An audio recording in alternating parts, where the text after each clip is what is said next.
Դրված էր այդպես, ես կուզեմ, որ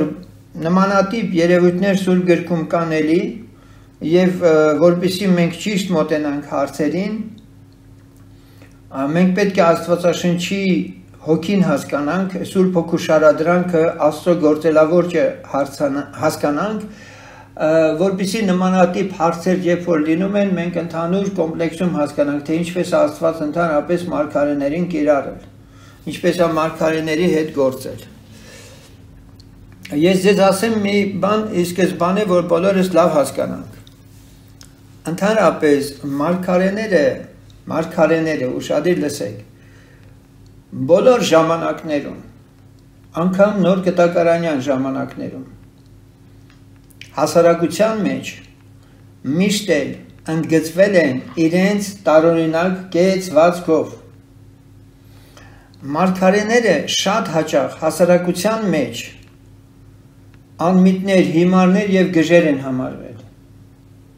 Հիշենք, երբ որ մարգարեն պատանուն ասեց յուղի շիշը առ եւ ասիր եւ գնա հեվույն գտի, իշխանները նստել են, որոշում են երկրի ճակատագիրը ինչպես պիտի լինի,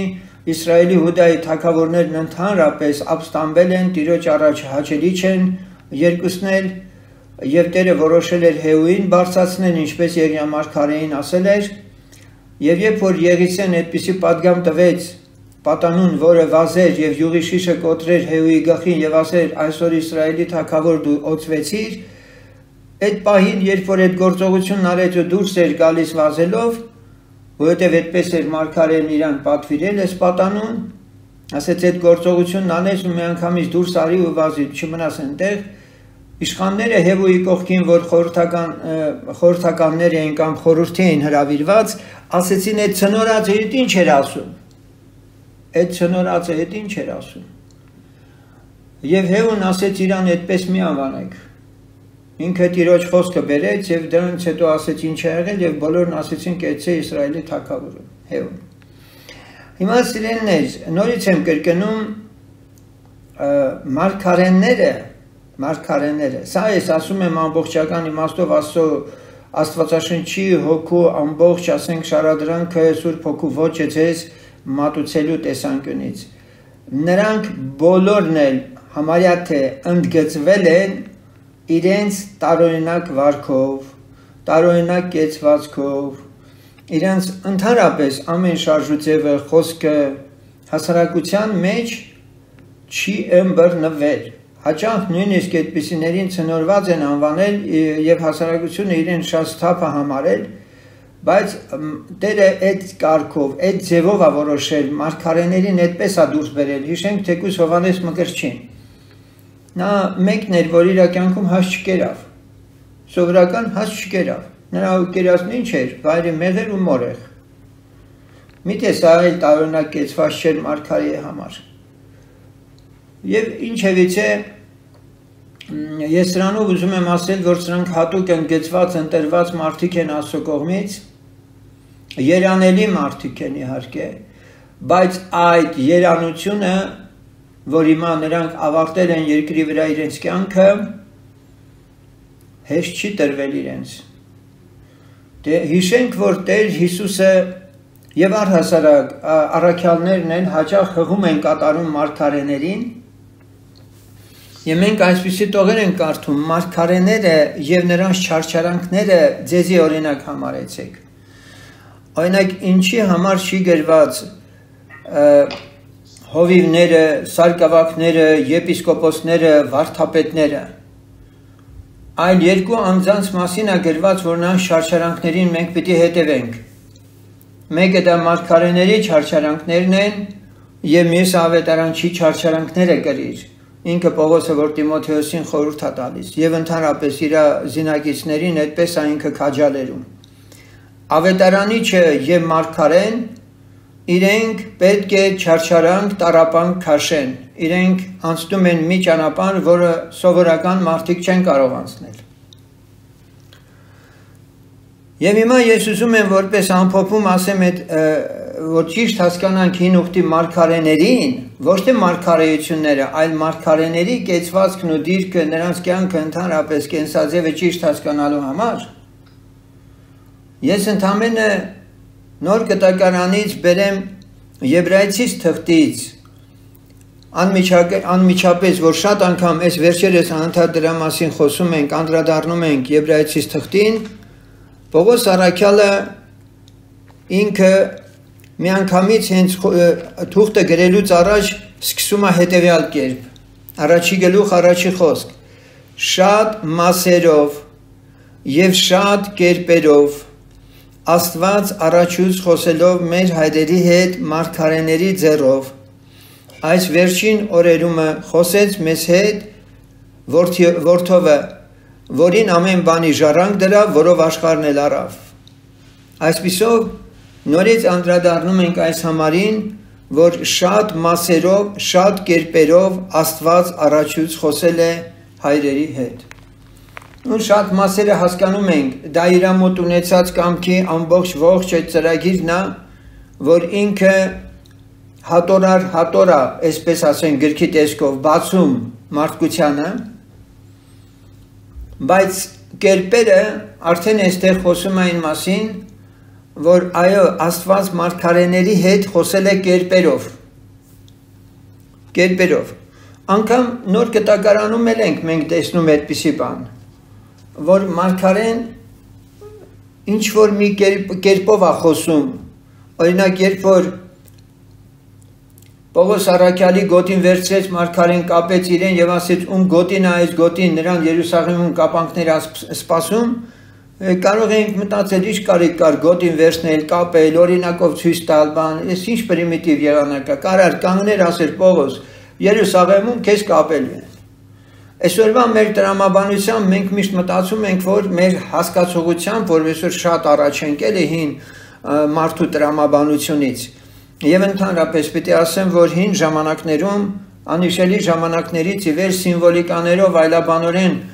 խոսվածքով շատ բան է մարդը ընկալել, քան այսօր։ Այսօր այդ հին կտակարանյան, հին աշխարհի մարդկության ապրելաձևը, նրա ոճը, նրան հասանելի դարձնելու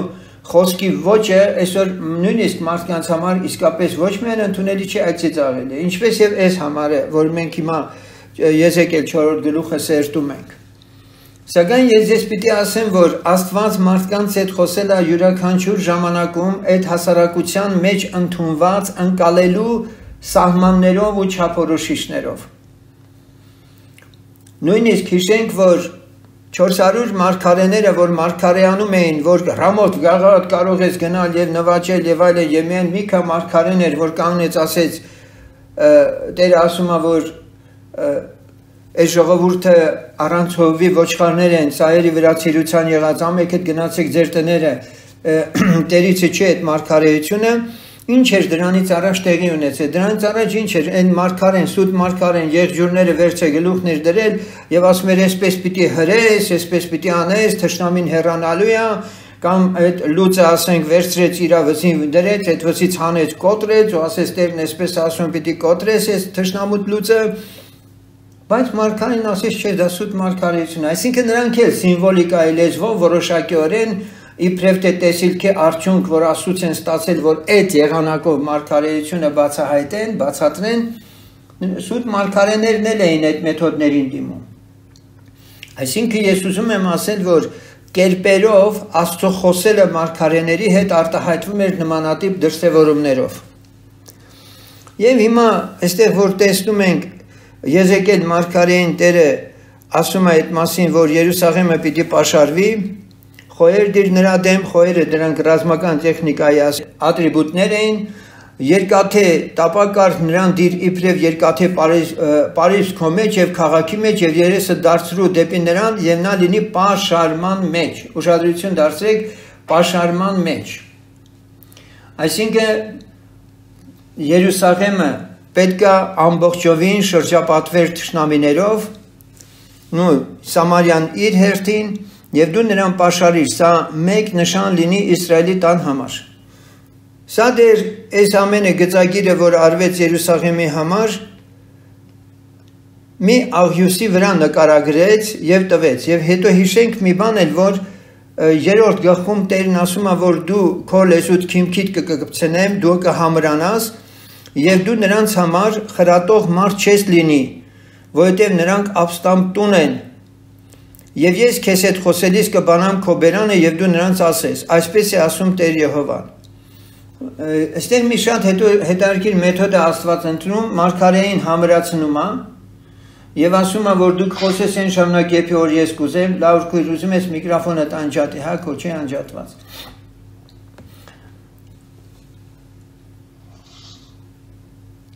Եվ այսպիսով մենք այստեղ ինչ ենք տեսնում։ Մենք տեսնում ենք Ինչպես? Եզեկիել 4-րդ գլուխն է սա։ Իսկ ես ինչ-որ կարդացի 3-րդ գլխի վերջի հատվածներն էր։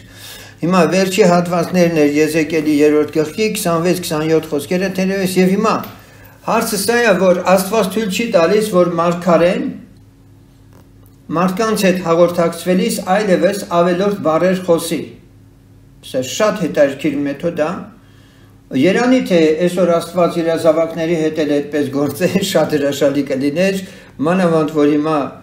մարդիկ իրենց լեզվին ինչ գալիս խոսում են, ինչ ուզում ասում են։ Այնուամենայնիվ 3-րդ գլխի մեջ այդ գաղտնիքը կա, թե ինչու է սիմվոլներով Աստված սկսում գործել Եզեկիել մարգարեի հետ, որովհետև այլևս իր լեզուն փակված կմնա եւ հիմա անցնում է երկրորդ process-ը, աղյուսի վրա նկարի, տար ցույց տուր, սա իմ խոսքն է իրանց համար, երբ որ իրանց կարիք կլինի մեկնելու ես քեզ կբացեմ բերանը դու կմեկնես եւ մյուս ասում դու պարկիր քո ձախ կողմին եւ նրա վրա դիր Իսրայելի տան անօրությունները այն օրերի թվով որ դու կպարկես նրա վրա պիտի գրես նրանց անօրությունը եւ ես քեզ տվի նրանց անօրության տարիների օրերի թվով 390 օր եւ դու կգրես Իսրայելի տան անօրությունը Եվ երբ որ սրանց վերջացնես, այն ժամանակ կրկին պարկիր քո աջ կողքին, եւ գրիր Հուդայի տան անօրությունները 40 օր, ամեն մեկ տարվա տեղ մեկ հատ, օր եմ տալիս քեզ։ Եվ դու դեպի Երուսաղեմի պաշարումը ուղղիր երեսդ եւ քո մերկացրած բասուկը մարգարեացիր նրանց դեմ եւ ես ահա կապանքներ պիտի դնեմ քեզ վրա, որ դու մեկ կողքից այդ մյուս կողքի վրա չդառնաս։ Մինչև որ լրացնես քո պաշարման օրերը։ Եվ այստեղ արդեն ծավարեղեն ասում վերար, այդտեղ ցորեն, գարի, բակլավոս, կորեկ եւ հաճար եւ նրանց դիր մեկ ամանում եւ նրանց հաց շինիր քեզ համար։ Այն օրերի թվովը, որ պարկած էիր քո կողքին 390 օր ուտես այն։ Եվ կերակուրդ, որ պիտի ուտես, կշռով լինի։ Եվ այստեղ նշվում է նաև ինչ չափով ուտի, ինչի վրա պատրաստի, սկզբում ասում է, որ մարդու աղբի վրա, հետո էլ խնայում է, եւ բողոքում է Եզեկիելը կամ ասում է ես պիղծ բան չեմ կերել, հետո էլ ասում է աթարով կարաս պատրաստես այդ ամեն կերակուրը։ Ինչևէ, այսպիսով մենք ինչ ենք տեսնում, որ Տերը ինչ որ թվեր է ասում եւ այդ թվերի շարքը որոշակիորեն իմաստ ունի, հենց այնպես չի գրված բնականաբար եւ հիմա ես ուզում եմ որպեսզի մենք ուշադրություն դարձնենք Երուսաղեմի ավերմանը, Երուսաղեմի գրավմանը, ընդհանրապես Եզեկիել մարգարեն մարգարեացել է 621-ից 571 թվականները Քրիստոսից առաջ 593-ից 586 թվականը մոտավորապես հաշվում է, որ Երուսաղեմը այդ շրջանում արդեն ավերվեց 86 կամ 87 թվականները երբ որ մենք նայում ենք Երեմիա մարգարեության 52-րդ գլուխը այնտեղ մի քիչ ավելի ստույգ տվյալ ենք տեսնում Երուսաղեմի գրավման վերաբերյալ ես ուզում եմ 52-րդ գլխի 4-ից 6-րդ խոսքերը լսենք Եվ եղավ, որ նրա թագավորության 9-րդ տարումը 10-րդ ամսի 10-ին եկավ Բաբելոնի Նաբուգոդոնոսոր թագավորը ինքը եւ իր բոլոր զորքը Երուսաղեմի վրա եւ բանակ տվին նրա դեմ եւ նրա դեմ պատնեշներ շինեցին շուրջանակի եւ քաղաքը պաշարման մեջ ընկավ միջև Սեդեկիա թագավորի 11-րդ տարին 4-րդ ամսվա ամսի 9-ին սովը սաստկացավ քաղաքումը եւ հաշ չկար երկրի ժողովրդի համար Եվ քաղաքը ճղվեցավ եւ բոլոր պատերազմական մարտիկը փախան եւ դուրս եկան քաղաքից գիշերով եւ այլն։ Հիմա իրականում երբ կարդում ենք այստեղ պարզվում է որ քաղաքը պաշարվել է 13 ամիս, բայց իրականում Երուսաղեմի պաշարումը 18 ամիս է տևել, այսինքն 390 օրը 13 ամիս է անում, 13 ամիս պաշարումը, սակայն պատմականորեն էլ փաստացի էլ ապացուցված է, որ Երուսաղեմի պաշարումը 18 ամիս է քաշել, ուրեմն այդ դեպքում այս 5 ամիսը որտեղից մեջտեղ ընկավ, բանն այն է, որ այդ ժամանակ Երուսաղեմի թագավորը դաշինք է կնքած լինում Եգիպտոսի հետ եւ Եգիպտոսի փարավոնը առաջին պաշարման ժամանակում ինքը կարողանում է իր զորքով գալ եւ միաժամանակ Նաբուգոդոնոսորը ոնց որ հետ է քաշվում Երուսաղեմից եւ այս 5 ամսվա ընթացքում Նաբուգոդոնոսորը սկզբից հարցերը լուծում է Կարքեմիշում եգիպտացիների հետ, ջարդում է նրանց, ինչպես գրված է, որ դու վրա ես հենվում,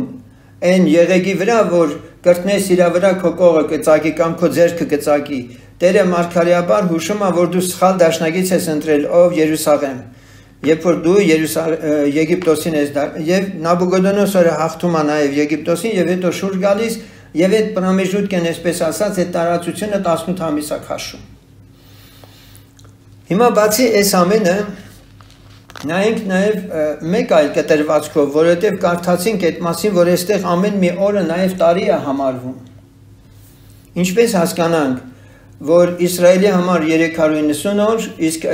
Հուդայի համար 40 օր։ Բանն այն է, որ մենք գիտենք Ռոբովամի ժամանակ Սողոմոնի որդի Ռոբովամի ժամանակ Իսրայելը հրեաները բաժանվեցին երկու թագավորությունների, Հուդայի եւ Բենյամինի ցեղերը միաբանվեցին եւ մի թագավորություն ստեղծեցին Երուսաղեմ մայրաքաղաքով, 10 ցեղերը բաժանվեցին եւ ստեղծեցին հյուսիսային թագավորությունը Սամարիա մայրաքաղաքով։ Սկզբում Սամարիան ինքը ընկավ, հետո Երուսաղեմը, երկուսն էլ հետո ընկան։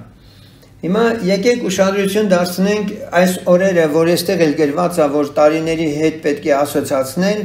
ինչու մի դեպքում Հուդայի համար 40 տարի կամ 40 օր, իսկ ասենք Իսրայելի համար, Սամարիայի համար 390 օր։ Սկզբից դիտարկենք Իսրայելի տան համար եղած ասենք այս մարգարեությունը, որ մի կողի վրա 390 օր պետք է Եզեկիել պարգեր ցույց տալու համար այն տարիների թիվը, որում Աստված համբերել էր Իսրայել ժողովրդին։ Եվ այստեղ պարզվում է, որ իսկապես 390 տարի է եղել մինչև Երուսաղեմի գերությունը, պաշարումը եւ նաեւ Սամարիայի անկումը, այս ամբողջ ընթացքի մեջ է տեղի ունեցել, այսինքն Հերոբովամից, Իսրայելի թագավոր Հերոբովամից մինչև մայրաքաղաքի անկումը 390 տարի, իսկ Հերոբովամը ամբողջ երկիրը կռապաշտության մեջ տարավ։ Իսրայելի թագավորությունը սարսափելի կռապաշտության մեջ շատ երկար գոյատևեց։ Հուդայի տան համար մենք տեսնում ենք մի փոքր քիչ է նշված այստեղ։ 640-ից 609 թվականն է, որ կառավարել է Հովսյան, 8 տարեկան էր, որ թագավոր դարձավ ինքը, եւ սա էլի այն ժամանակն է, երբ որ արդեն Իսրայելը պետք է գերության քշվեր։ Եվ հենց Հովսյայի կառավարման տարիները միջև գերության քշվել է Իսրայելի 39-40 տարի անում։ Դրա համար Հուդայի համար Եզեկիելը պետք է 40 օր մի կողմի վրա պարգեր։ Այսպիսով մենք այս թվերը բարձեցինք մեր համար, թե ինչու այդ թվերի շրջանակումը Աստված պատվիրում Եզեկիելին, որովհետև այստեղ ինքը ցույց է տալի կարծես թե մի դեպքում Իսրայելի համար անօնության շրջանը, մյուս դեպքում Հովսյա թագավորի այն 40 տարին, որոնք արդեն ավարտվելուց հետո պետք է նաև Երուսաղեմը գնար գերության։ Եվ այստեղ մի հատ շփոթմունք կա, երբ որ մարդիկ մտածում են, թե լավ այդ ինչ էր, այդ կողի վրա պարկել եւ այն, այս մարդը չէ, վեր էր կենում, հաց էր պատրաստում իր համար։ Եվ բոլորը գիտեին իր կացության տեղը, կարող էին նույնիսկ Եզեկիելին շատ հաճախակի այցելել, եւ այդ նշանը արդեն իսկ խոսուն էր։ Եզեկիելը ինքը ընդունված մարգարե էր, ճանաչված մարգարե էր։ Եվ երբ որ ինքը միայն իր տան կենցաղով էր բավարարվելու, ապրելու էր ընդամենը կարելի ասել փակված կյանքով, շատ շատերի ուշադրությունը պիտի գրավեր եւ պիտի գային տեսնեին Եզեկիելը ոնց է ապրում, եւ ինքը լուռ ու մունջ, ոչ մի բան չխոսելով, իր կերակուրն էր պատրաստելու, ժողովուրդը պիտի տեսնեին այդքանը ու պիտի պարկեր մի կողի վրա, այդ ամեն ինչ որ ինքը պիտի աներ, ինչ որ Տերը ասեց, սրանք խոսուն մարգարեություններ էին, որ իրան այցի եկող բոլոր մարդիկ պետք է հասկանային։ Սերգեյ եղբայրսապար դարձավ։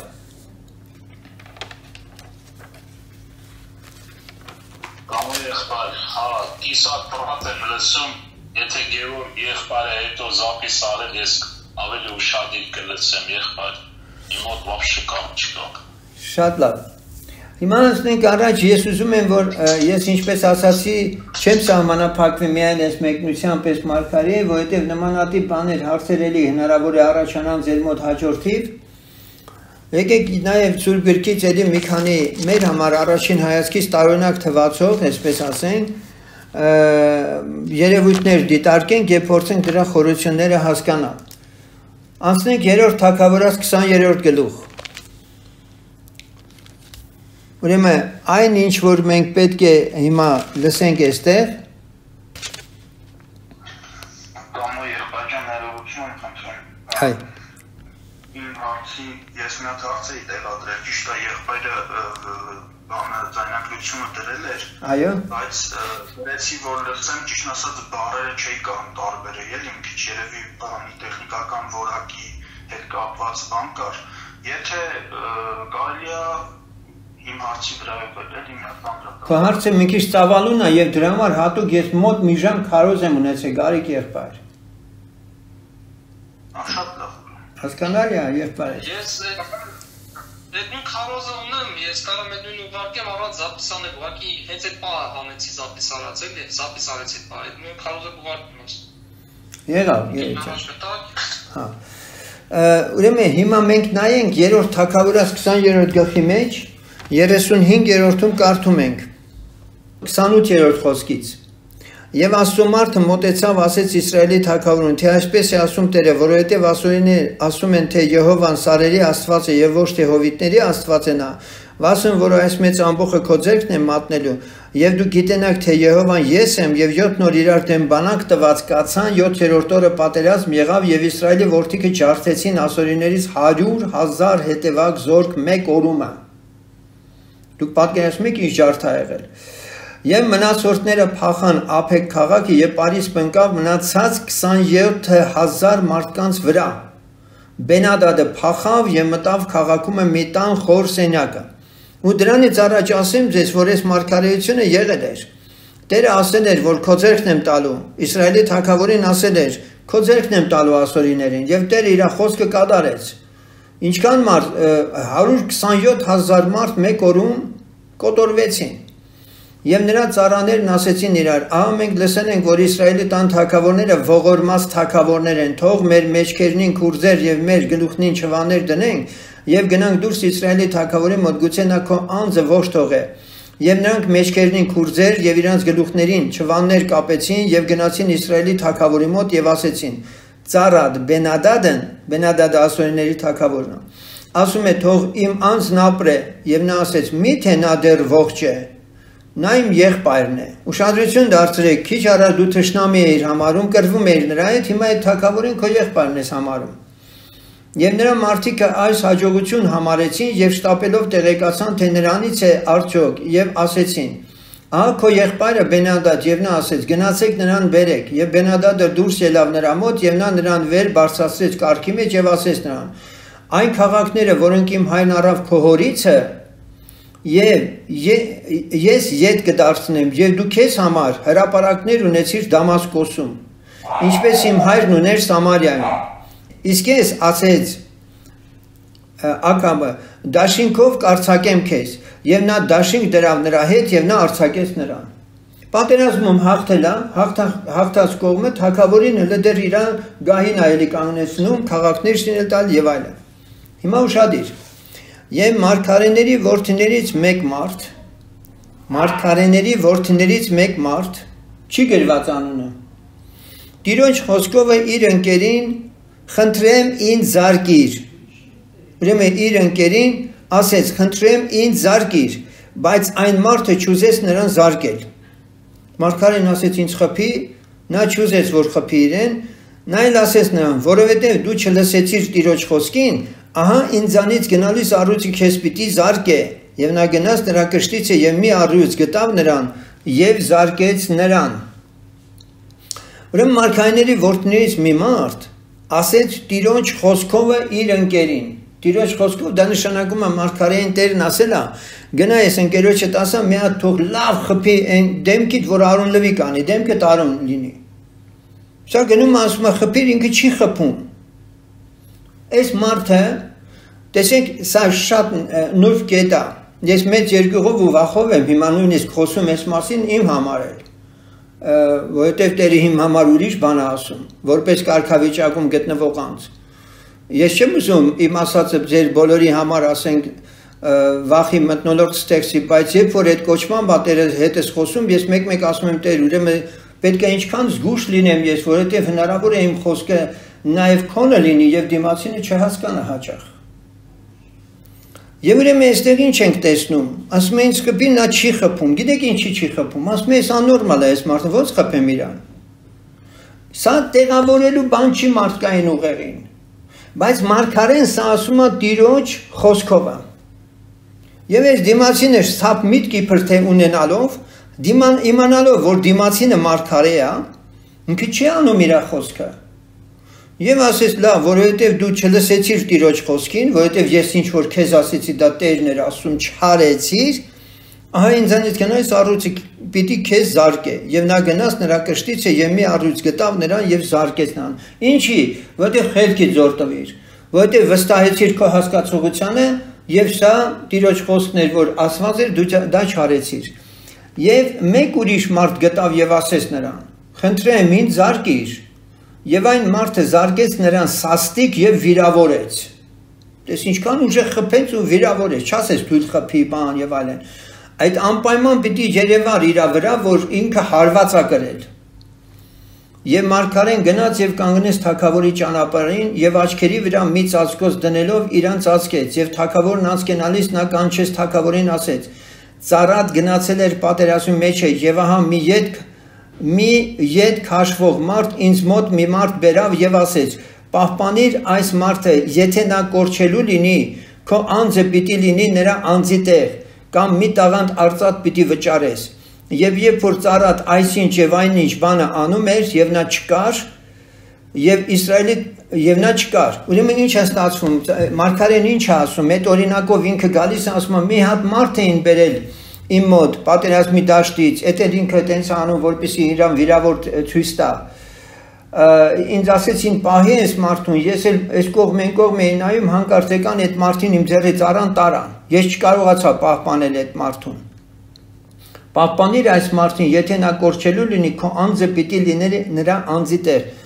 Եվ երբ որ ծառատ այսինչ եւ այնինչ բանը անում էր, ըստ էության նման բան չկա։ Տեսեք սիմվոլիկ օրինակներով է ինքը խոսում։ Հիշում եք Նաթան մարգարեն հետ եկավ առակով խոսեց Դավիթի հետ։ Հիմա առաջին հայացքից մենք մտածում ենք, ես մարգարեն ես ինչ սուտ բաներ ա հորինում։ Հոսերեներ, այստեղ մենք շատ ենք շփոթում։ Սա հենց այն նույնն էր, որ ես Հովսեփի մասին անցած անգամ խոսեցի, հիշում եք։ Երբ որ ծառատ այսինչ եւ այնինչ բան անում էի եւ նա չկար եւ Իսրայելի թագավորն ասեց նրան քո դատաստանն էլ այդպես դու ինքդ վճռեցիր այսինքն քեզ վստահված բանը դու չես կատարել եւ դու քո բերանով պիտի դատվես եւ նա շուտով հեռացրեց ծածկոցը աչքերի վրայից եւ Իսրայելի թագավորը ճանաչեց նրան որ նա մարգարեներից էր Եվ նա ասեց նրան, այսպես է ասում Տերը, որովհետև դու իմ նզոված մարդին արձակեցիր ձեռքից, ուրեմն քո անձը պիտի լինի նրա անձի տեղ, եւ քո ժողովուրդը նրա ժողովրդի տեղ, եւ Իսրայելի թագավորը գնաց իր տունը տխուր եւ բարկացած եւ եկավ Սամարիա։ Այդ տեսնում եք, Տերը հաղթություն էր շնորհել, 127,001 օրում էր ջարդել, թագավորը գերի էր ընկել, Այս մարդը փոխանակ, այս թագավորը անօրինությունը արմատախիլ անելու, Տիրոջ խոսքը կատարել է, ինչպես եւ Սավուղը, որ չէր կատարել։ Ինքը փաստորեն վարվեց իրեն մտածելով, որ տարածաշրջանի նայողը ինքնա ոնց ուզի կանի եւ այդպես վարվեց էլի։ Սա մի նորից տարօրինակ դերևույթ էր տեղեր, որ ես ուզեցի սրա մասին էլ լսեիք, որ իմանայիք, այսպիսի դեպքեր Սուրբ Գրքում մենք քիչ չենք հանդիպում, եւ եթե մենք այսօրվա մարդկային մեր խելքով ենք ուզում հասկանալ ու չափել այս երևույթները, որքանով են տրամաբանական ու ճիշտ, ընդհանրապես ոչինչ չենք հասկանալու։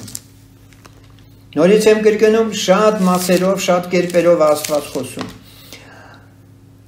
Ես էլի շարունակեմ հիմա ներկայացնել ուրիշ մի դեպք, որը նույնպես այն ժամանակվա համար մատչելի ու հասկանալի է թե մարգարեին, թե Իսրայելին, թե մյուսներին, եւ իսրայելացին, որ պետք է այս մարգարեությունները կարդա, շատ լավ հասկանալու է Տիրոջ ոճը իր, ասենք, կյանքի համար, ընդհանրապես երկրի ու պետության համար։ Եվ ուզում եմ, որ անպայման այս մի քանի օրինակներով սպառեմ այս թեման, որ հանկարծ որևէ բան ձեր մոտ կասկածի տեղի կամ թյուրիմացություն չառաջացնի կամ էլ նույնիսկ գայթակղի, որովհետև ոմանք ասում են, դե իմ գլուխը չի մտնում, էլ այդ ինչ է, այս ոնց է, այս մեկ, այն մեկ, այդ հին ուխտը ընդհանրապես կարդալու բան չի, այս մեկ, շատերը ասենք այսպիսի մեծ փորձությունների մեջ են իրանց գցում, երբ որ իրանց այսօր նեղլիկ մտածելակերպով ուզում են գնալ 3000 տարի առաջվա հասարակության մեջ ընդունված տրամաբանության կացուցադեպի համաձայն պատկերացնելու էլի, սա ուզում են այնտեղ տեղավորեն, չի լինի, չի ստացվի, ինչպես եւ նա էլ չի կարող տեղավորվել այստեղ։ Ովսեա մարգարեություն, առաջի գլուխ, 1-6 խոսքեր։ Տիրոջ խոսքը, որ եղավ Բերի որդի Ովսեին Հուդայի թագավորների Ոզիայի Հովաթամի արքազի եւ Եզեկիայի օրերումը եւ Իսրայելի թագավոր Հովասի որդի Հերոբովամի օրերումը։ Այս Հերոբովամի մասին էր խոսքից։ Սկզբում Տերը Ովսեի հետ խոսելով Տերը ասեց Ովսեին. գնա քեզ համար մի պոռնկության կին եւ պոռնկության որդիկ առ,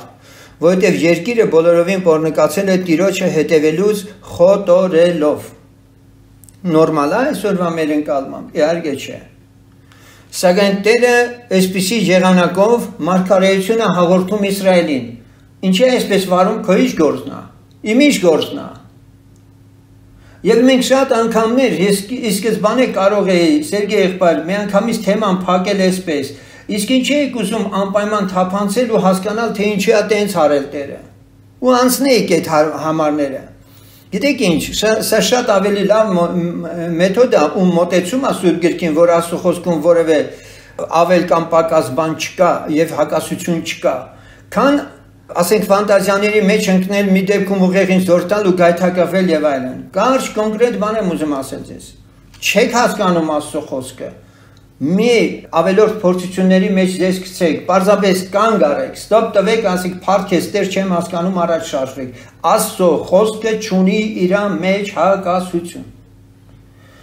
Նորից եմ ասում, եթե Սուրբ Հոգին ձեզ այդ կացուցաձևը, ոճը, դրվածքը, նիստուկացը չի բացում այն ժամանակվա բարքերով եւ այլն, որովհետեւ շատ մասերով ու շատ կերպերով այդ հասարակությանը հասու լեզվով էր, որ Հիսուսը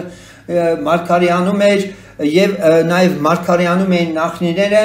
եւ խոսում են։ Դրա համար էլ հաճախ նույնիսկ Քրիստոսի խոսքերը իր առակներն էլ չեն հասկանում, որովհետեւ կամ բաներ, որ պատմականորեն, եթե դու հաղորդ չես տիրապետում այդ իրողությունները, եւ եթե պատմաբանել չես, լավ մի կողմ թողեն, թող Սուրբ Հոգին քեզի բացեր, որտեղ նույն բանը պիտի բացեր ու հասկացներ, թե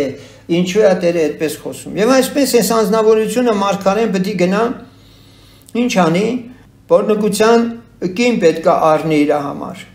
Եվ պոռնկության որդիկ առ, որովհետեւ երկիրը բոլորովին պոռնկացել է Տիրոջը հետևելուց խոտորելով։ Եվ դուք մի մտածեք, որ երբ որ մենք խոսում ենք այս մասին, ապա միանշանակ պետք է մարմնավոր դուք սա հասկանաք։ Աստծո խոսքը շատ դեպքերում հոգևոր իմաստով կռապաշտությունը, շնություն եւ պոռնկություն է համարում։ Իսկ ամբողջ Հերոբովամի ժամանակից սկսած ամբողջ Իսրայելը լցվեց կռապաշտությունով, սարսափելի կռապաշտությունով։ Եվ նա գնաց եւ առավ Դաբելայի մի աղջիկ Գոմերին։ Եվ նա հղացավ, նրա համար մի որդի ծնեց եւ Տերն ասեց նրան, նրա անունը դիր Հեզրայել, որովհետեւ քիչ ժամանակից հետո պիտի պահանջեմ Հեզրայելի արյունները Հևուի տանիցը։ Հիշում եք Հևուի մասին, որ խոսեցինք։ եւ պիտի դադարեցնեմ Իսրայելի տան թագավորությունը եւ այն օրը կլինի, որ կկոտրեմ Իսրայելի աղեղը Հեզրայելի հովտումը։ Եվ նա դարձյալ հղացավ եւ ծնեց մի աղջիկ եւ նա ասեց նրան. դրա անունը Լորու համադիր, որովհետեւ այլևս չեն ողորմելու Իսրայելի տանը, որ նրանց ներեմ, բայց Հուդայի տանը ողորմելու եմ եւ նրանց պետք է փրկեմ իրանց Տեր Աստծովը եւ նրանց չեմ փրկել աղեղով եւ սրով ու պատերազմով, ձիերով, ձիավորներով։ Հիմա ես չեմ շարունակի, ես միտքը արդեն པարզ է, սա մարգարեություն է, սա խոսք է, այսպիսով մենք տեսնում ենք, որ Տերը շատ տարօրինակ, մեր համար տարօրինակ իհարկե, իր համար ամեն ինչ հստակ է, ամեն ինչ ճիշտ է, մեր համար ախրթին, այս եղանակով է մարգարեի հետ խոսում եւ նրան տալիս համապատասխան պատգամներ։ Ժամանակը խնայելով ես վերջի մի օրինակն եմ ուզում բերել, դրանք էլի կան, բայց ես ուզում եմ սրանով սահմանափակվենք։ Երրորդ Թագավորաց 13-րդ գլխում մենք մեկ ուրիշ դեպք ենք կարդում, որը շատ-շատերն են այս մասին խոսել, հարցրել, բայց ես նորից եմ ուզում անդրադառնալ ու սրանով սահմանափակվել։ Ուրեմն ինչի մասին է այստեղ խոսք գնում։ Ահա մի Աստծո մարդ եկավ Հուդայից Տիրոջ խոսքով դեպի Բեթել։ Հերոբովամը կանգնած էր սեղանի վրա խունկ ծխելու համար։ Եվ կանչեց Տիրոջ խոսքով դեպի սեղանը եւ ասեց. ով սեղան, սեղան, Տերն այսպես է ասում. ահա մի որդի կծնվի Դավիթի տան համար, անունը Հովսյա, եւ նա քեզ վրա կզոհե բարձրավանդակների քահանաներին, որ քեզ վրա խունկ են ծխում, եւ մարդի ոսկորներ կայրեն քեզ վրա։ Եվ այն օրը մի նշան տվավ ասելով. այս է այն նշանը, որ ասել է. այս սեղանը կպատարվի եւ նրա վրայի մոխիրը կթափվի։ Մի երիտասարդ Աստծո մարդ Հուդայից եկավ Տիրոջ խոսքով Բեթել։ Մարգարեն ուրիշ տեղից գալիս է Բեթել եւ թագավորի պալատում մարգարեանում է։ Երբ որ այդ մարգարեն ինքը խունկ էր ուզում ծխեր եւ ծխում էր։ Եվ դա իրան չէր պատկանում եւ Աստված խոսեց այս մարգարեի միջոցով, որ դու իսկապես պղծություն գործեցիր, դա քո գործը չէր եւ այսպես ասում Տերը։ Եվ երբ որ թագավորը լսեց Աստծո մարդի այս խոսքը, որ կանչեց Բեթելում եղած սեղանի վրա, այն ժամանակ Հերոբովամը մեկնեց իր ձեռքը սեղանի վրայից ասելով. բռնեցեք դրան, բայց չորացավ նրա ձեռքը, որ մեկնել էր նրա վրա եւ չկարողացավ նրան ետ քաշել դեպի իրան։ Եվ սեղանը պատարվեցավ, մոխիրը թափվեցավ սեղանից իբրև նշան, որ Աստծո մարդը Տիրոջ խոսքով տվել էր։ Եվ թագավորը պատասխանեց, ասեց Աստծո մարդին. քո Տեր Աստծուն աղոթք արա, բայց ում է իր խունկ ծխում։ Տեսեք, քո Տեր Աստծուն աղոթք արա եւ խնդրիր ինձ համար, որ իմ ձեռքը ետ դառնա դեպի ինձ։ Եվ Աստծո մարդը Տիրոջը աղոթք արավ եւ թագավորի ձեռքը ետ դարավ դեպի իրան եւ առաջվա պես եղավ։ Եվ թագավորը ասեց Աստծո մարդին. ինձ հետ եկ տուն եւ ճաշիր։ Եվ ես քեզ պարգևներ տամ, բայց Աստծո մարդն ասեց թագավորին. եթե ինձ քո տան կեսն էլ տալու լինես, քեզ հետ չեմ ուտիլ եւ ջուր չեմ խմել այս տեղում, որովհետեւ ինձ այսպես հրամայվեցավ Տիրոջ խոսքով, թե հաշ շուտես եւ ջուր չխմես եւ այն ճանապարհով ետ չդառնաս, որով գնացիր։ Եվ նա ուրիշ ճանապարհով գնաց եւ ետ չդարավ այն ճանապարհով, որով գնացել էր Բեթել։ Այս պատմությունը լսեցիք, չէ՞։ Մարգարեն եկավ իր գործն արեց, հավատարմություն ցուցաբերեց, կարծես, ասեց չեմ ուտի, չեմ խմի, որովհետև Տերն է ինձ ասել չուտես, չխմես այնտեղ։ Հիմա ինքը գնաց իր ճանապարհով, այսինքն ուրիշ մի ճանապարհով, որովհետև ասվել էր նույն ճանապարհով հետ չգաս։ Եվ մի ծեր մարգարե էր բնակվում Բեթելումը։ Եվ նրա որդին եկավ իրան պատմեց այն բոլոր բաները, որ Աստծո մարդն այն օրը արել էր Բեթելումը, եւ այն խոսքերը, որ ասել էր թագավորին, պատմեցին իրանց հորը։ Իրանց հայրն ասեց նրանց. որ ճանապարհով գնաց, եւ ցույց տվին որդիքը այն ճանապարհը, որով այն Աստծո մարդը գնացել էր, եւ եկավ Հուդայից է։ Եվ նա ասեց իր որդներին. «Էշը պատրաստեցեք ինձ համար», եւ էշը պատրաստեցին նրա համար, եւ նա հեծավ նրա վրա։ Եվ գնաց Աստծո մարդի ետևից, գտավ նրան մի բևեկնիի տակին նստած։ Եվ ասեց նրան. դու ես այն Աստծո մարդը, որ եկար Հուդայից։ Նա ասեց. ես եմ։ Եվ նրան ասեց. ինձ հետ եկ իմ տունը եւ հաց կեր։ Եվ նա ասեց. չեմ կարող քեզ հետ ետ դառնալ եւ քեզ հետ գնալ եւ հաց չեմ ուտիլ ու ջուր չեմ խմիլ քեզ հետ այստեղ, որովհետև Տիրոջ խոսքովն ինձ խոսք եղավ, թե այնտեղ հաց չուտես եւ ջուր չխմես, եւ ետ չդառնաս գնալու այն ճանապարհով, որով դու գնացիր։ Եվ նա ասեց նրան. Ես էլ մարգարե եմ քեզպես, եւ մի հրեշտակ խոսեց ինձ հետ Տիրոջ խոսքովն ասելով. նրան ետ դարձրու քեզ հետ քո տունը եւ թող հաց ուտե եւ ջուր խմե։ Բայց սուտ խոսեց, սուտ ասեց։ Ով Բեթելի ձեր մարգարեն ասեց գնանք հաց ուտենք, հրեշտակն ասել է պլանները փոխվել են։ Արի գնանք մեր տուն, հիմա հաց ուտենք, լավ էլ ամեն ինչ գործը լավ հաջող արել ես։ Բայց սուտ խոսեց։ Եվ նա ետ դարավ նրա հետ եւ հաց կերավ նրա տանը եւ ջուր խմեց եւ նրանք սեղան նստած էին եւ Տիրոջ խոսքը եղավ նրան դարձնող մարգարեին։ Տիրոջ խոսքը եղավ նրան դարձնող մարգարեին, այսինքն ում։ Հուդայի ծեր մարգարեին։ Եվ նա կանչեց Հուդայից եկած Աստծո մարդին ասելով. այսպես է ասում Տերը, որովհետև դու անհնազանդություն արիր Տիրոջ խոսքին եւ չպահեցիր քո Տեր Աստծո քեզ պատվիրած պատվերը եւ ետ դարար եւ հաց կերար եւ ջուր խմեցիր այնտեղը, որի համար քեզ ասեց թե հաց չուտես եւ ջուր չխմես, ահա քո դիակը չմտնե քո հայրերի գերեզմանը։ Եվ երբ որ նա հաց էր կերել եւ ջուր էր խմել եւ նա պատրաստեց այն իր ետ դարձած մարգարեի էշը եւ նա գնաց, բայց ճանապարհին մի առյուծ գտավ նրան, մերցրեց նրան եւ նրա դիակն ընկած էր ճանապարհումը եւ էշը կշտին կանգնած։ Եվ առյուծն էլ կանգնել էր դիակի կշտին։ Էշին էլ առյուծը վնաս չի տալիս։ Եվ ահա այն ճանապարհով անցնողներ կային, որ տեսան դիակը ճանապարհում ընկած, առյուծը կանգնած դիակի կշտին, եկան ու ասեցին քաղաքումը ուր որ այն ծեր մարգարեն բնակվում էր։ Եվ սա լսեց նրանց իր ճանապարհիցը ետ դարձնող մարգարեն եւ ասեց. նա այն Աստծո մարդն է, որ Տիրոջ խոսքի անհնազանդություն է արել, եւ Տերը նրան մատնել է առյուծին, որ նրան պատառել է, եւ մերցրել Տիրոջ նրան ասած խոսքի պես։ Եվ իր որդկանց հետ խոսելով ասեց. էշը պատրաստեցեք ինձ համար, նրանք պատրաստեցին նրան եւ նա գնաց ու գտավ նրա դիակը ճանապարհում ընկած եւ էշն ու առյուծը կանգնած դիակի կշտին, առյուծի չէր կրել դիակը եւ չէր պատառել էշին։ Եվ մարգարեն վեր առավ Աստծո մարդի դիակը եւ դրավ էշի վրա եւ ետ բերեց նրան եւ ծեր մարգարեն մտավ քաղաքը, որ սուք անե նրան թաղը եւ նրա դիակը դրավ իր գերեզմանի մեջ եւ սուք արավ նրա վրա վայ եղբայր ասելով, չէ՞։ Եվ եղավ որ նրան թաղելուց հետո խոսեց իր որդկանց հետ ասելով. ես մեռած ժամանակս ինձ այն գերեզմանումը թաղեցեք, որի մեջ թաղված է այդ Աստծո մարդը։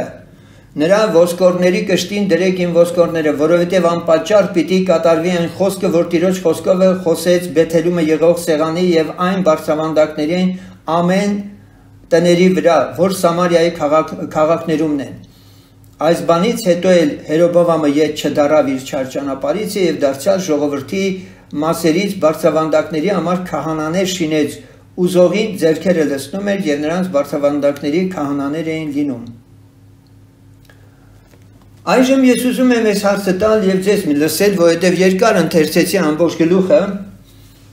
Ինչ եք կարծում, այս դրվագում ձեր մարգարեի մասին գրված է, որ ինքը սուտ խոսեց։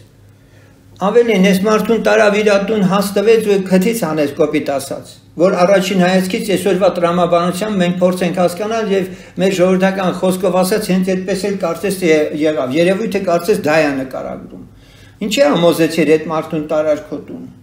Հաց դրի կերավ, խմեց, հետո էլ այդ մարդը առյուծի բերան ընկավ։ Այդքանից հետո էլ հենց դեր բերեցիր, թաղեցիր ու իրան էլի Աստծո մարդ ես անվանում, ասում ես իր ասածը մեկա կատարվելու է։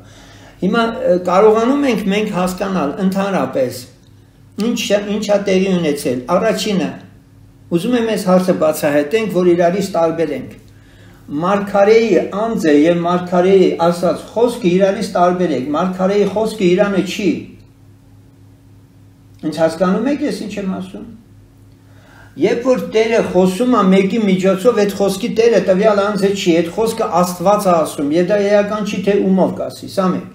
Երկրորդ, հիմա այս Բեթելի ծեր մարգարեն, որ այս անձնավորությունը իր տուն տարավ։ Ինչու ինքը իր տուն տարավ եւ այդպիսի ճակատագրի, այսպես ասած, արժանացավ։ Նախ բարձենք, ասենք, այս երիտասարդի վիճակը, որն էր իր հանցանքը։ Ինչու ինքը թերացավ, ինչու ինքը սխալեց։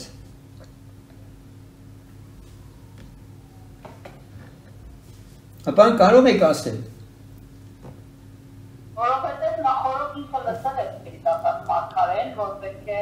գնա հատուցի 19-րդ խոսքի մեջ ասում է, չէ՞, որ չգնա երկաթի ճանապարհով, բայց ինքը չլսեց, անհնազանդ եղավ հասկանալի է, բայց իր մեղքը, որում մենք տեսնում, առաջինը այս գլխի մեջ որտեղ է երևում, որ ինքը մեղք գործեց։ Անհնազանդություն գտնվելով Այս գլխի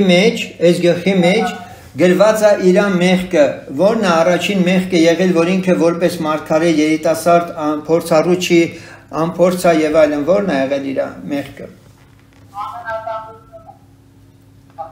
Տեսեք, դուք ընդհանուրն եք ասում, մայրենեքուր, ես ասում, այստեղ մի քանի մեղք կա գործել ինքը,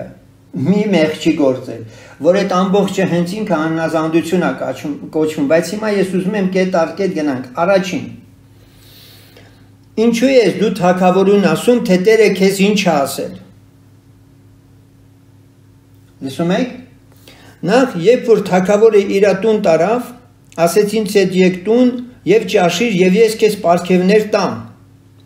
Ուշադրություն դարձրեք։ Մարդը փորձում է ինքը իր սրտի ցանկություններից հրաբուրված։ Այս երիտասարդ մարգարեն տեսեք ինչ է ասում։ Եթե ինձ քո տան կեսն էլ տալու լինես, հիշում եք Բաղամի խոսքերը, որ Բաղակին ասեց։ Ոչ է, նույնը չի։ Ինքը Բաղակին ասեց, քո տան կեսով որ ոսկի է տաս, ես Տերը ինչ որ ասի, այդ եմ ասելու քեզ, բայց միևնույնն է, նոր գտակարանն ասում է, որ անօրինության վարձքին տրվեց Բաղամը, եւ իսկապես ինքը ստացավ էլ այդքան ոսկի։ Եվ նոր համաձայնվեց եւ այդպես շարունակություն եղավ անիծելու Իսրայելին։ Կամ այնտեղ ուրիշ գործողության գնաց ինքը սովորեցրեց խորամանկաբար Իսրայելին մեղքի մեջ գցելու։ Հիմա սա ասում է, եթե քո տան կեսն էլ տալու լինես, այսինքն ինքը մտածում է, որ բավականին լուրջ արժեք ունի իր, ասենք, Աստծո խոսքից հրաժարվել է։ Արդեն իսկ սա խոսում է իր սրտի մեջ եղած։ Երկրորդ, քեզ հետ չեմ ուտիլ եւ ջուր չեմ խմիլ։ Ուշադրություն, այստեղում, որովհետեւ ինձ այսպես հրամայվեցավ Տիրոջ խոսքովը, թե հաշ չուտես, ջուր չխմես եւ սկսում արդեն Տերը ինչ իրան ասել է, իր անձի համար ինչ Տերը ասել է, ինքը բերում է թագավորի առաջ։ Այն ինչ որ քեզ Տերն ասել էր, դու այդ սահմաններից դուրս չպետք է գայիր, դու պետք է գայիր այդ սեղանին, խոսեիր ու թողեիր հետ գնայիր, վերջ։ Քո անձին ուղղած խոսքերը Տիրոջ ինչի ես դու բարձրաձայնում։ Ուրեմն մենք այստեղ տեսնում ենք առաջին մեղքը, որ ինքը գործում է։ Եվ Տերը անցնում է երկրորդ փուլին, մի գործի է անցնում, արդեն տեսնում է, որ այս երիտասարդ մարգարեն մեկը վաղը թիմիսր արծաթիրության եւ այլի մեղքի մեջ ընկնելով ինքը մեծ վրիպում է ունենալով եւ լավագույն ճանապարհը որ գոնե իր այս ծառայությունը ավարտելով իր մոտ վերցնի այս երիտասարդին մենք չենք ասում ինքը կորուստ գնաց բայց նա պատժվեց իր հանցանքի համար եւ դա մահ արժանացավ իրեն անժամանակ մահացավ Տերը երկար կորոշեր իրեն ծառայելու բայց նա ինքը արդեն իսկ որոշակիորեն շեղում էր ապրել հիմա կարող եք ինձ ասել թե Բեթելի ձեր մարգարեն ինչու սուտ խոսեց այս անձնավորությանը միթե Աստված սուտ խոսող մարգարե ունի ուզում եք բան ասել լավ քույր Ունեք սրա պատասխանը, թե ինչու Բեթելի ձեր մարգարեն սուտ խոսեց։ Ենթադրում եմ, որ նրա հավատարմությունը փորձվում արդեն երկրորդ անգամը պաստորն ինքը այդ մարգարենն է ասում ասում խոսքը։ Նույն խոսքը այդ մարգարենն է ասում։ Հասկանալի է, մենք այստեղ պարզ լսում ենք, որ ինքն ասեց, ինձ հետ մի հատ Տիրոջ հրեշտակ խոսեց Իրան ասեց վերցրու տարկոտուն կերակրի նոր ճանապարհի։ Ինքը սուտ խոսեց։ Գրված է որ բայց սուտ խոսեց։ Ես էլ մարգարե եմ քեզպես, այստեղ սուտ չի ասում, այո մարգարե է։ Եվ հետաքրքիր է Ինչպես?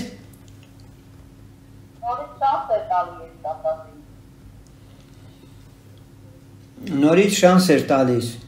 Թերևս սա էլ կարող էր համարվել, որ երիտասարդ մարգարեն չշարունակեր ավելին, ինքը բևեկնի տակ մի քիչ հանգստանում էր, թերևս թուլացել էր նաև սնվելուց, Եվ հենց այստեղ շատ հետաքրքիր պահ կա, որպեսզի մարգարեն ինքը լավ իմանար եւ դա հստակ էր, որ ոչ միայն մարդ հացով կապրի, այլ ամեն խոսքով, որ Աստծո բերնից կելնի, թույլացել էր ֆիզիկապես եւ թերևս սնունդի իրոք կարիքն ուներ այդ անձը եւ հանգստանում էր բևեկնի տակ, որ շարունակեր իր ճանապարհը։ Բայց հիմա ինքը հանկարծ լսում է, որ մեկը եկել է իրան եւ ինքը շատ վատ վիճակի մեջ է եւ կարելի է ասել, որ իր համար ավելի կարեւորվում է իր անձի կեցությունը, քան Տիրոջ անվան համար, եթե պետք լինի ճանապարհին ուժասպառ լինի, մեռնի այդպես էլ վստահի Տիրոջը ու գնա։ Սա չի անում ինքը։ Եվ այս վիճակում էլ փորձվում է ինքը եւ երբ որ Բեթելի ծեր մարգարեն ասում է ես էլ մարգարե եմ քեզ պետք մի հրեշտակ խոսեց ինձ հետ, այս երկրորդ հատվածը ավելի է խիստ դնում իր առաջ արդեն Տիրոջ խոսքով ասելով նրան ետ դարձրու քեզ հետ քո տունը եւ թող հաց ուտե եւ ջուր խմե, բայց սուտ ասես նրան։ Այստեղ գիտեք ինչն է զարմանալի։ Մարգարեն Բեթելի ծեր մարգարեն ինչ որ ասում է, որից հետո արձանագրվում է,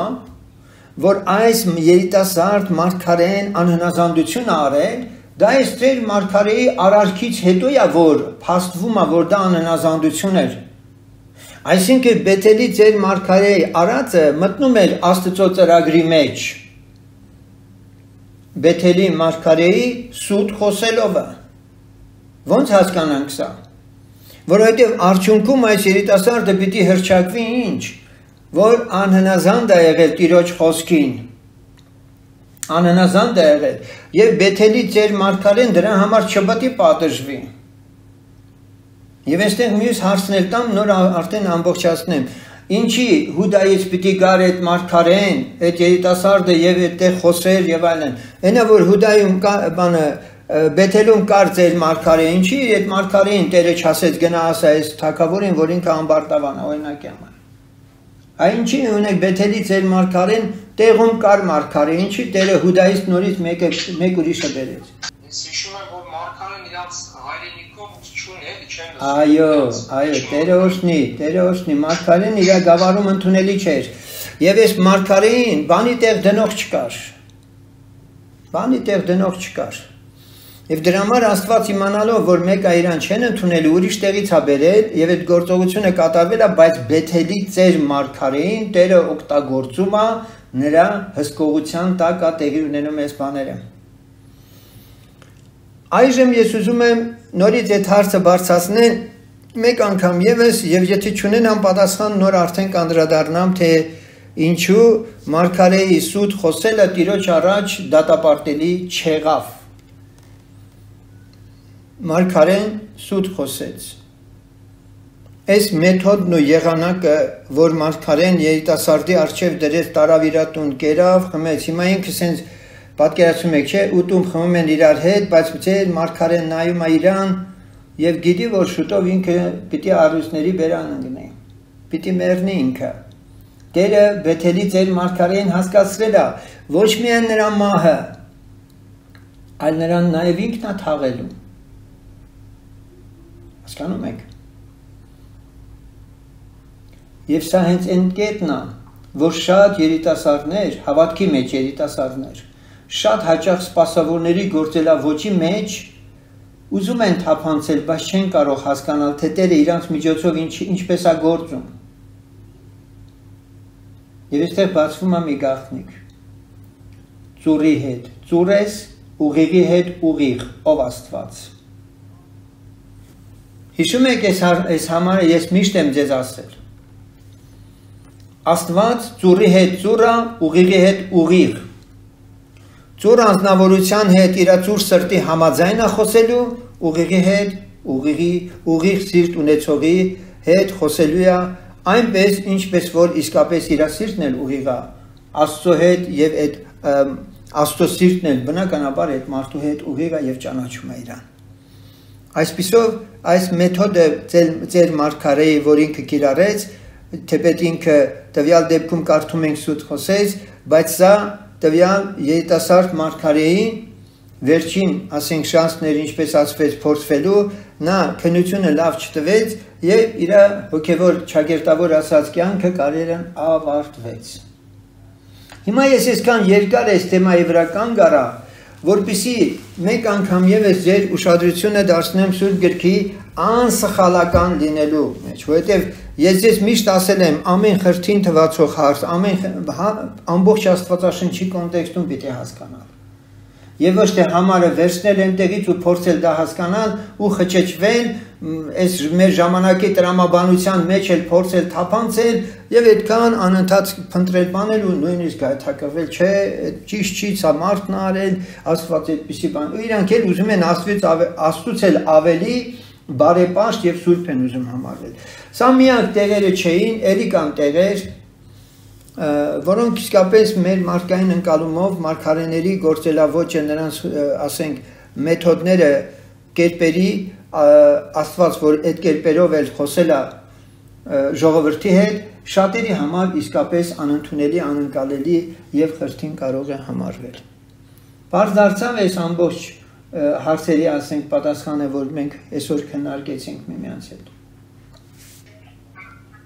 Չունենք հարցեր ուրիշ։ Ուրեմն Գևորգ եղբայր, Գագիկ եղբոր հարցի վերաբերյալ նայեք տեսեք, որ եղբայրը կարողանա իր հարցի պատասխան ունենալ, որովհետև մեր ժամանակն էլ այդքան չի լինում, որ ծավալուն հատկապես հարցերի վերաբերյալ մենք նորից